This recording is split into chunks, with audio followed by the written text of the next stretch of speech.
খাবার দাবার গরম রাখার জন্য আমরা সবাই মোটামুটি ক্যাসারোল ইউজ করে থাকি। বিশেষত যেসব দেশে খুব ঠান্ডা থাকে, শীতপ্রধান দেশে এই ক্যাসারোল বা হটপটের ব্যবহার অত্যন্ত বেশি।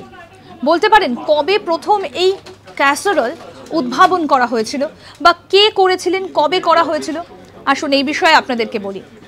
ইতিহাস ঘাটলে দেখা যায় যে ফরাসি কানাডিয়ান অভিবাসী, তার নাম হচ্ছে এলমায়ার জেলিকোর, 1866 সালে বার্লিনের নিউ হ্যাম্পশায়ারে রান্না সম্পর্কিত নানা জিনিসপত্র নাড়াচাড়া করতে করতেই তিনি এই ক্যাসারোলের উদ্ভাবন করেছিলেন। এবং এই ক্যাসারোল কিন্তু উদ্ভাবন হয়েছিল 1866 সালে, মানে আজ থেকে বহু বহু বছর আগে। তারপরে আস্তে আস্তে তার নানা রকম নতুন সংযোজন হয়েছে, পরিবর্তন হয়েছে, পাত্রগুলোর আরও সুন্দর হয়েছে, আধুনিকীকরণ হয়েছে। কিন্তু 1866 সালে প্রথম ক্যাসারোল আবিষ্কার হয়েছিল। তিনি উদ্ভাবন করেছিলেন প্রথম ক্যাসারোল 1866 সালে। এরকম আরও অনেক অজানা আপডেট পেতে দেখতে থাকুন আজ তাক বাংলার ইউটিউব চ্যানেল, সাবস্ক্রাইব করুন।